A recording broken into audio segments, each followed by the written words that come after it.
వీళ్ళు ఆ DPR approve చేయక కేంద్ర ప్రభుత్వంతో గొడవలు పడి, రెండవది వచ్చేటప్పటికి అక్కడికి వ్యాపారాలందరినీ వచ్చేయమన్నారు. ముందు ప్రభుత్వం చేయాల్సిన పని చేయకుండా వాళ్ళందరినీ వచ్చేయమన్నారు. ఈలోపు వర్షాలకి నీళ్లు నిలబడుతూ ఉండటం, దీంతో గందరగోళం నెలకొంది. ఈలోపు కేంద్రంతో వీళ్ళు విభేదించారు. ఎక్కడ వేసిన గొంగళ అక్కడ ఆగిపోయింది. యాక్చువల్గా ఎప్పుడు ఇచ్చేయాలి వాళ్ళందరికీ రిటర్నబుల్ ఫ్లాట్లు?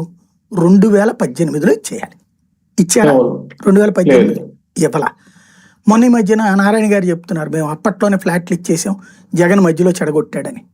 2023 సంవత్సరంలో జగన్ ప్రభుత్వం మీదన ఈ కోర్టుకు వెళ్ళినటువంటి సందర్భంలో 3 రాజధానుల కాన్సెప్ట్లో రిటర్నబుల్ ఫ్లాట్లు ఇష్యూ వచ్చినప్పుడు అధికారికంగా ప్రభుత్వంని ప్రశ్నించింది హైకోర్టు తన తీర్పులో.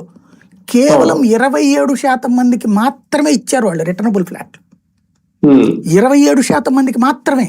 ఎందుకు ఇవ్వాల? ఇది కూడా ప్లేస్ చూపించాలా, కాగితాలు ఇచ్చారంతే.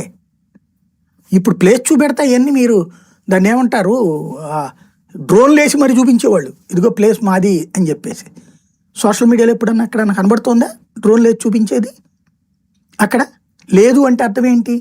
ఇవాల్టికి కూడా స్థలాలు, డెవలప్డ్ ఫ్లాట్లు స్టిల్ నౌ 11 ఏళ్ళు డెవలప్డ్ ఫ్లాట్లు వచ్చినాయి చేతికి.